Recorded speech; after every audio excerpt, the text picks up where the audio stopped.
Olá, muito boa noite a você. Eu sou Adalberto Piotto e seja bem-vindo ao Cenário Econômico pela TV Brasil, diretamente dos estúdios da B3, no centro da cidade de São Paulo. A queda da taxa Selic é o patamar histórico mais baixo, de 7% ao ano, decidida ontem pelo Comitê de Política Monetária do Banco Central, é um sinal forte para se ampliar a recuperação econômica. Mas, por outro lado, reforça o questionamento: por que os juros oficiais caem bastante, incentivando a economia, e os juros cobrados pelos bancos continuam altos? No cenário econômico de hoje, como você viu o ano todo, você verá, mais uma vez, uma comparação do descompasso entre a política oficial de juros e a dos bancos de varejo. Cresce o número de microempreendedores individuais, trabalhadores que se lançam em novas iniciativas para voltar ao mercado de trabalho.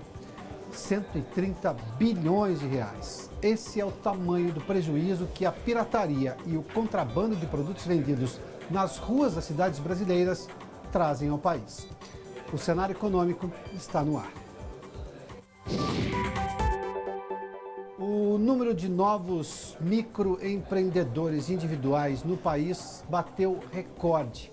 Entre janeiro e outubro, registrou 1,5 milhão de novos MEIs, exatamente isso, MEIs, como são conhecidos esses microempreendedores.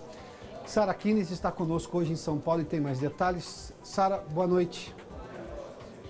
Boa noite a todos. O número foi divulgado pelo indicador Serasa Experian de nascimento de empresas e aponta que 4 em cada 5 novas empresas abertas no Brasil, de janeiro a outubro, são de microempreendedores individuais. A quantia superou em quase 12% o número de novos MEIs entre janeiro e outubro do ano passado. O último mês de outubro, que registrou mais de 180 mil novas empresas, também bateu recorde em relação ao mesmo período desde 2010. Segundo os economistas da Serasa, enquanto o mercado formal de trabalho ainda passa por recuperação, a criação de MEIs é significativa na economia. Piotto?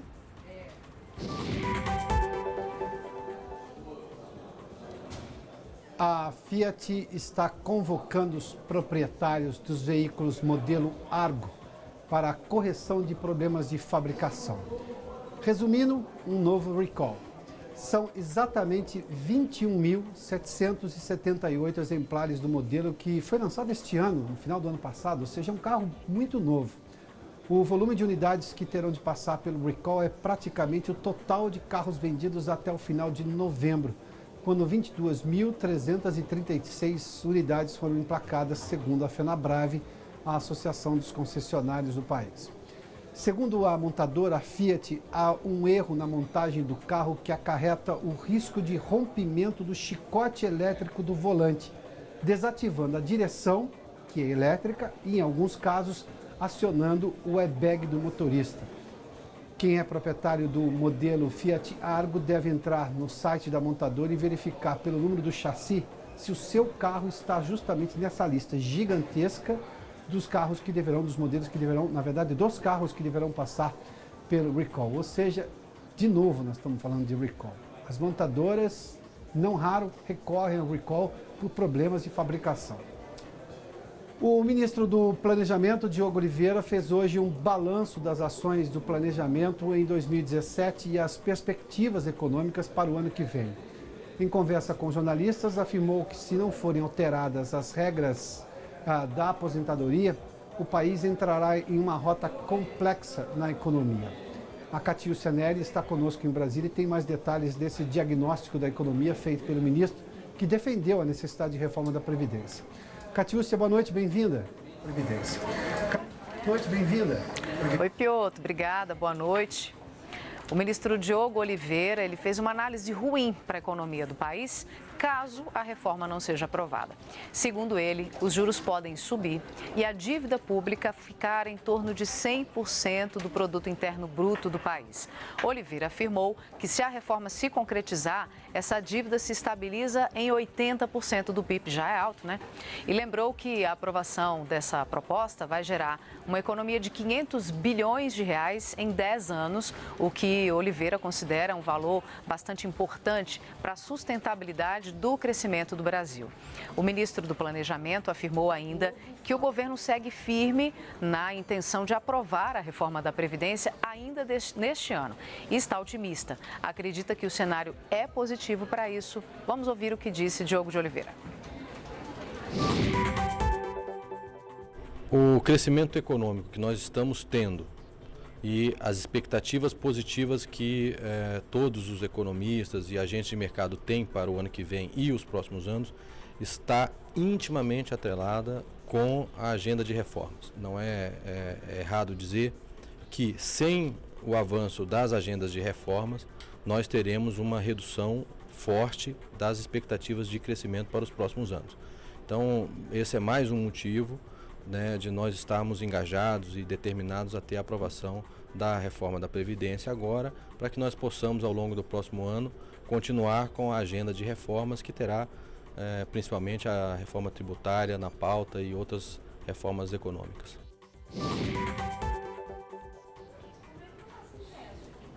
A da Previdência em especial é justamente por um assunto que a gente trata com muita frequência aqui no cenário econômico, que é da solvência das contas públicas. É o governo ter certeza que consegue pagar as dívidas que são dele, ou seja, por exemplo, os compromissos da Previdência Social.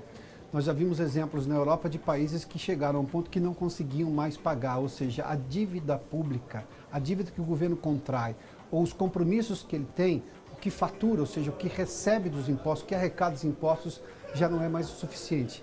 Esse comprometimento da dívida pública, que hoje o ministro está dizendo se estabilizar nos 80%, é um dos ingredientes muito analisados pelas agências de risco. E quando uma agência de risco rebaixa a classificação de um país, qualquer empresário brasileiro que vai tomar empréstimo lá fora, ou mesmo empresário brasileiro que depende, por exemplo, de uma importação, e o fornecedor dele lá fora precisa fazer o empréstimo, olha para o país, e aí as taxas de juros são mais altas. Se as taxas de juros desses empréstimos são mais altas, o produto vai custar mais caro no Brasil. É a história do custo Brasil em algum momento, ou seja, paga-se caro porque justamente não tem solvência das contas públicas. Essa é a razão principal da reforma da Previdência. A conta não vai fechar no longo prazo, por isso a necessidade de se fazer a reforma agora. Um estudo divulgado hoje pelo IBGE, a partir da Pesquisa Nacional por Amostra de Domicílios Contínua de 2016, mostrou que mais de 10 milhões de pessoas no Brasil trabalham na produção de alimentos para consumo próprio da família ou de parentes. Eu falo com Maurício de Almeida, no Rio de Janeiro, onde a pesquisa foi divulgada hoje pelo IBGE. Maurício, só uma pergunta. Quem tem uma horta em casa se enquadra nesse número que o IBGE divulgou hoje? Boa noite. Olá, Piotr, boa noite. Enquadra sim, dependendo do tipo de horta. Por exemplo, para se enquadrar nessa pesquisa do IBGE, tem que ser uma pequena horta que serve apenas para o consumo da família ou de quem mora naquela casa.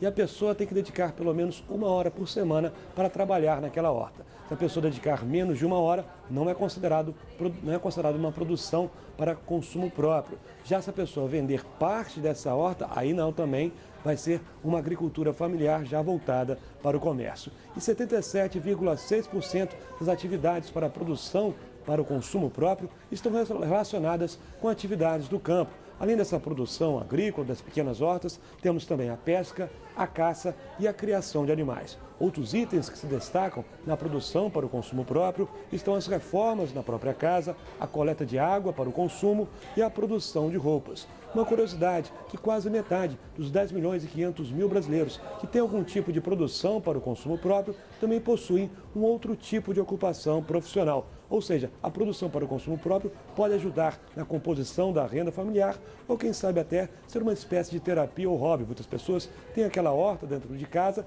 para consumir o produto produzido em casa e também ser uma terapia na hora de descansar. Chegar em casa, tem muita gente que gosta de mexer com plantas, criação de animais. Acaba sendo uma terapia, Piotr.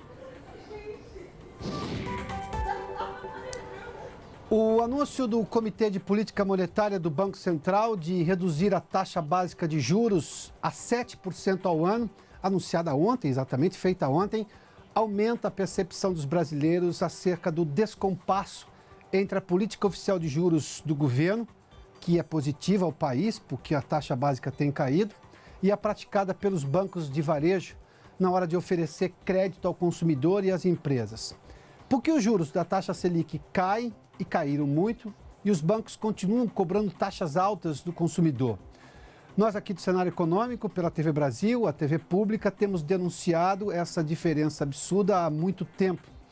O assunto começa agora a ser pauta crítica de vários veículos de imprensa, porque as explicações dos bancos já começam a fazer pouco sentido. Nós preparamos, inclusive, algumas telas para demonstrar o disparate, exatamente essa diferença entre a trajetória da Selic e os juros cobrados do consumidor.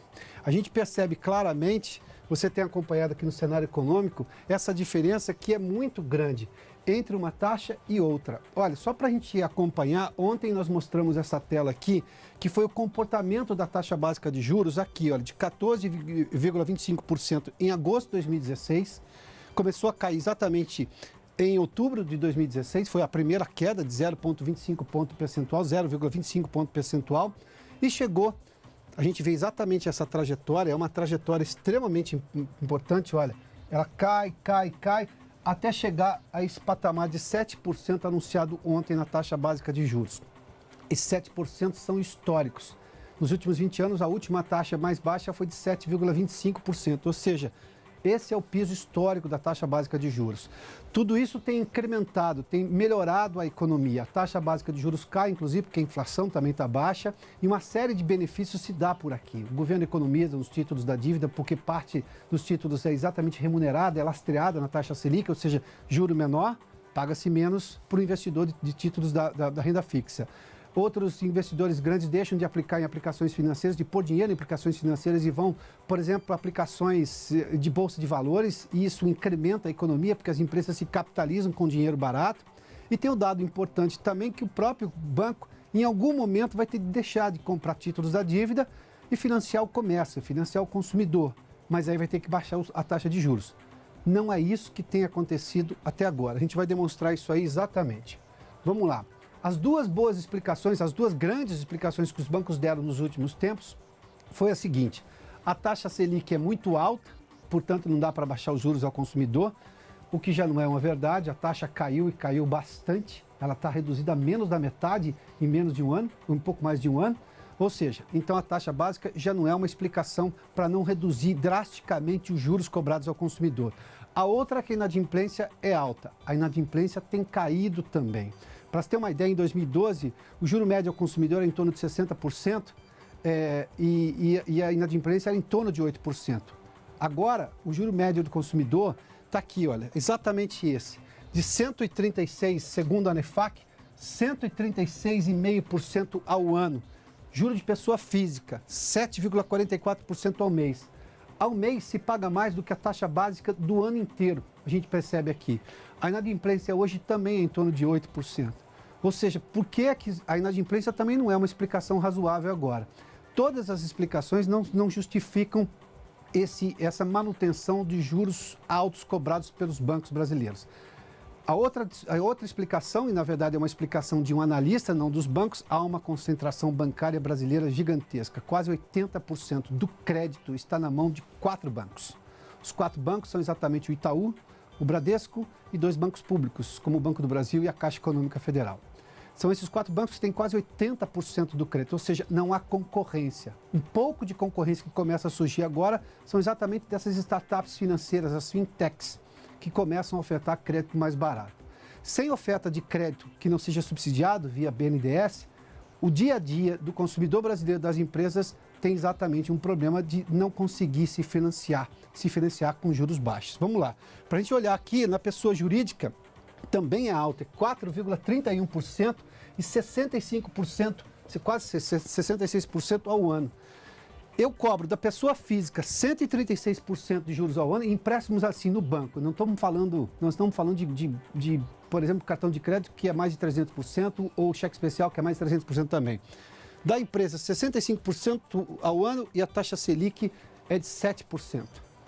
Esse é o detalhe do tamanho dessa divergência entre o que cobra o banco e a taxa básica de juros, que caiu bastante, você viu pelo gráfico. Vamos lá. Aqui um outro exemplo. Juros ao consumidor aqui, os dados agora são do Banco Central. O cheque especial, por exemplo, em outubro do ano passado, quando a taxa Selic começou a ceder, era exatamente esse aqui, olha. Está aqui, 328,5% ao ano. Agora está em 323,7%. Aqui dá uma diferença de 4,8%, ou seja, 4 pontos, quase 5 pontos percentuais de queda. Muito bem. A taxa Selic, em outubro de 2016, estava em 14,25%. Reduziu para menos da metade, em 7% agora. Como é que a taxa Selic cai? Para metade ou menos da metade, e aqui a gente tem uma diferença apenas de quase 5 pontos percentuais. São essas explicações, são essas perguntas que agora o cidadão do país, quando vê uma política monetária que consegue reduzir os juros da economia, os juros básicos da economia, mas na hora de tomar crédito nos bancos, que a política dos bancos é deles, os bancos decidem a taxa de juros que cobram, levando-se em conta toda uma série de operações que fazem, mas enfim, boa parte é uma decisão única e exclusivamente do banco, por que os bancos cobram juros tão altos no país. Isso tudo precisa começar a ser respondido pelos bancos, pela Federação dos Bancos, a FEBRABAN. É hora de entender por que o consumidor neste país, as empresas neste país, têm juros tão altos exatamente no balcão do banco de varejo. Daqui a pouco nós temos os números do mercado financeiro, a gente volta em instantes aqui com o cenário econômico. Já de volta ao estúdio do Centro de Operações da Bolsa, com os números do mercado financeiro, que têm sido altamente influenciados pelo noticiário político acerca da votação da reforma da Previdência pela Câmara. Vamos fazer o seguinte, antes do mercado, eu só vou fazer uma correção numa tela que nós mostramos no bloco anterior, que é justamente da queda da taxa Selic. Vamos lá, só numa tela. Ali, aquele dezembro, antes estava 2016, claro, nós estamos falando da queda da taxa Selic de 7%, foi anunciada na última reunião do Copom deste ano, anunciada ontem, dezembro de 2017, portanto, a taxa é de 7%. Antes estava dezembro de 2016, o que obviamente faz sentido, porque nós estamos vendo ali uma queda da taxa Selic desde agosto de 2016, começou a cair em outubro e chegou exatamente em outubro de 2017, que foi a penúltima reunião, em 7,5%. Ontem, uma queda de meio ponto percentual, chegou dezembro de 2017 a 7 pontos percentuais ao ano, 7% ao ano de taxa de juros oficial do governo brasileiro, ou seja, taxa básica de juros. E o Brasil, aliás, nós vamos até as telas do mercado, né? Vamos primeiramente ao Ibovespa e depois ao dólar comercial. Está ali, o Ibovespa hoje uma queda de 1,15% a 72.424 pontos. De novo, está sofrendo com essa discussão da reforma da Previdência, é uma incerteza em relação à reforma. Ontem havia um otimismo maior, hoje é bem menor. E vamos ao dólar comercial, o que demonstra também uma preocupação dos investidores. Está ali, o dólar é sempre uma moeda de segurança, uma alta de 1,73%, uma alta forte. Nós estamos falando ali de quase 2%, 1,73 a R$ 3,28 o dólar comercial. O Brasil perde 130 bilhões de reais por ano com pirataria, contrabando e comércio ilegal de produtos e conteúdo. O levantamento é do Fórum Nacional contra a Pirataria e a Ilegalidade. Assunto que nós discutimos ao longo deste ano aqui no cenário econômico, tendo sempre a participação do próprio Fórum Nacional e do Instituto Ético. Nas várias vezes que abordamos esse assunto, mostramos o quanto a economia perde com esses crimes e os prejuízos enormes para diversos setores que, de alguma forma, são obrigados a competir com concorrentes desleais que vendem os mesmos produtos que não pagaram esses impostos.